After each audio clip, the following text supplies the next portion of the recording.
नमस्कार, easy creations में आप सभी का फिर से एक बार स्वागत है।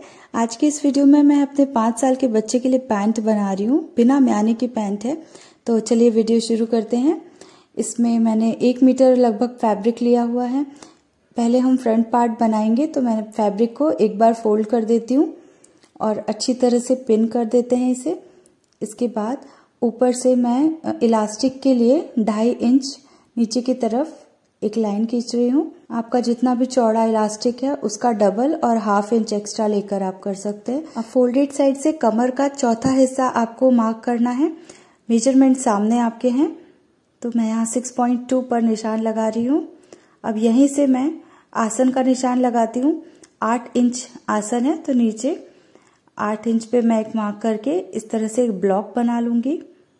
यहाँ पे हम अपना आसन मार्क करेंगे। अब हम लंबाई माप लेते हैं, तो पैंट की लंबाई मैं 24 इंच ले रही हूँ। टोटल मेरी 22 इंच है, 2 इंच एक्स्ट्रा ले रही हूँ मैं।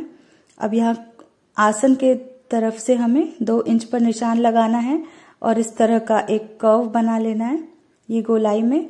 अब ऊपर से बेल्ट की तरफ से हमें इन पूरा टोटल जो आपकी पैंट की लंबाई है उसका आधा लेना है और उसमें 1.5 इंच ऐड करना है।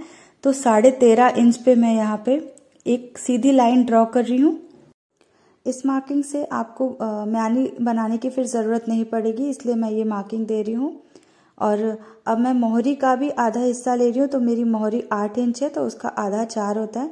तो फोल्डेड साइड से मैं यहाँ पे 4 इंच मार्क कर रही हूँ और 1.5 इंच मैं एक्स्ट्रा ले रही हूँ। अब ये बीच वाली लाइन पे भी हमको मोहरी में 1.5 इंच ऐड करके 5.5 इंच पर ऐसे यहाँ पे निशान लगाना है और 1 इंच एक्स्ट्रा स्टिचिंग के लिए ले रही हूँ। क्रॉच एरिया के यहाँ पे भी हमें इसी तरह से 1-1 इंच पर मार्क कर देना है।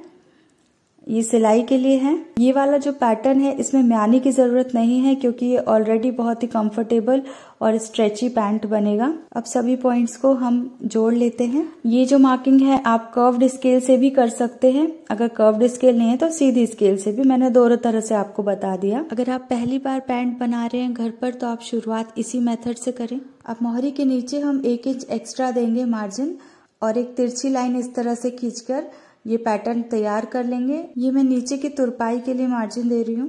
तो फ्रंट पैटर्न हमारा रेडी हो चुका है। अब हम इसे कट कर लेते हैं। इस पैटर्न से आप 1.5 से लेके 8 साल के बच्चे तक के लिए पैंट तैयार कर सकते हैं। अब हम बैक पार्ट बना लेते हैं। इसके लिए फिर से हम फैब्रिक को एक बार फोल्ड करेंगे और ऊपर से 1 इंच छोड़ते हुए हमारे फ्रंट पैटर्न को फोल्डेड साइड से इस तरह से रखकर पहले अच्छी तरह से पिन अप कर लेंगे। इसके बाद हमें ऊपर से 1 इंच मार्क करना है और क्रॉच एरिया से इस तरह से एक तिरछी लाइन देनी है।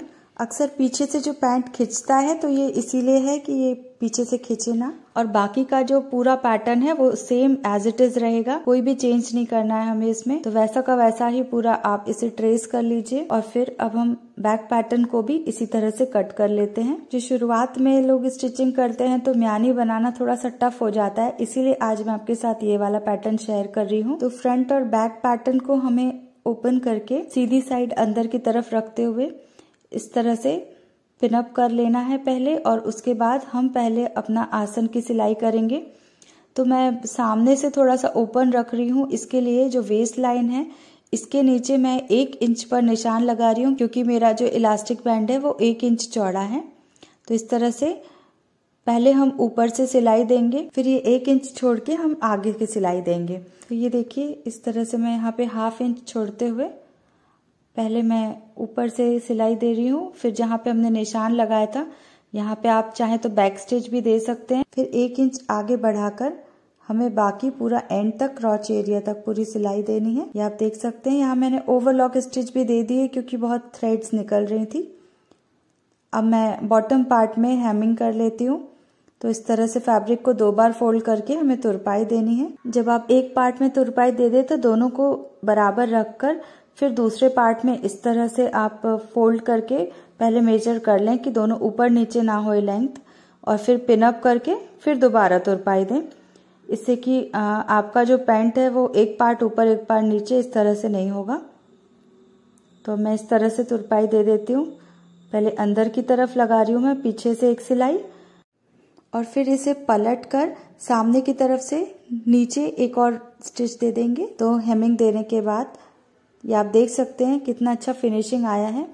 अब इन दोनों पार्ट्स को हम इस तरह से ओपन कर लेंगे और फिर अब हमें पैंट की अंदर की तरफ से भी सिलाई देनी। तो आप देख सकते हैं कितना स्ट्रेची पैंट बना है। तो सबसे पहले हम आसन को एक के ऊपर एक अच्छी तरह से रखेंगे और इन दोनों सिलाइयों को एक साथ करके उसके बाद फिर हम आसन से ही सिलाई शुरू करेंगे। मैंने पूरा पिन अप करके सेट कर लिया, तो मैं नीचे से इस तरह से पहले एक सिलाई दे देती हूँ। अगर आप सेम इसी पैटर्न से बनाएंगे तो गलती की कोई गुंजाइश नहीं होगी और आप एक दिन में ही ये पैंट बनाकर सिल के तैयार कर सकते हैं।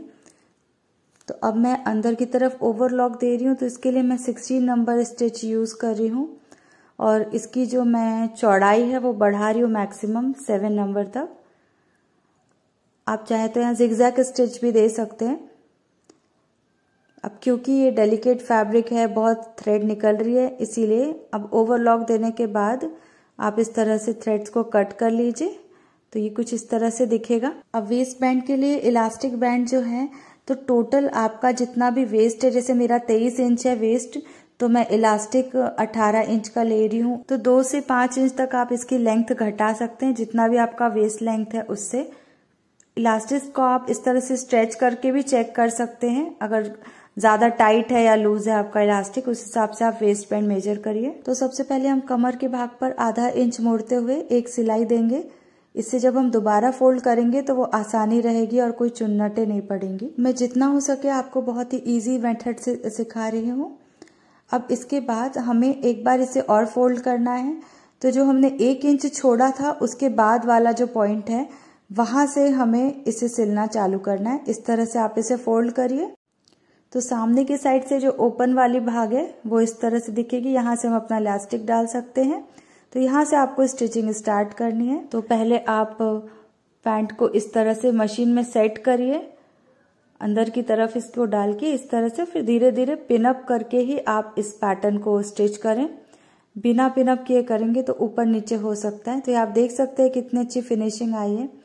अब मैं इलास्टिक बैंड में पिन लगाकर इसको अंदर की तरफ डाल रही हूँ। जैसे हम नाड़ा डालते हैं सेम इसी तरह से हमें इसको अंदर डालना है। और ये दूसरे साइड से जब निकल जाए तो पिन हटाकर अब हम इसे एक के ऊपर एक रखकर इस तरह से 7-8 बार स्टिच देकर एकदम पक्का करके जोड़ लेंगे।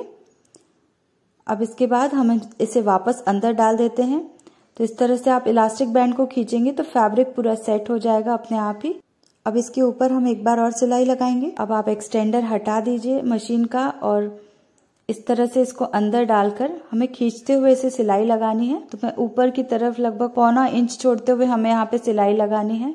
आप चाहे तो 2-3 स्टिच और भी इसके नीचे दे सकते हैं, लेकिन मैं बीच में जगह छोड़ रही हूँ डोरी के लिए, क्योंकि बहुत बार इलास्टिक ढीला हो जाता है तो फिर वो पैंट कोई काम का नहीं रहता, इसीलिए। तो ये बैक स्टिच देने के बाद हमारा पैंट रेडी हो चुका है। आप देख सकते हैं कितनी साफ और सुंदर फिनिशिंग आई है और ये एकदम इजी सा पैंट हमारा फटाफट बनकर रेडी हो चुका है। पहनने में भी ये बहुत कंफर्टेबल है। मैंने अपने बच्चे को पहना के देखा, एग्जैक्ट इसकी सारी मेजरमेंट एकदम परफेक्ट बैठी हैं।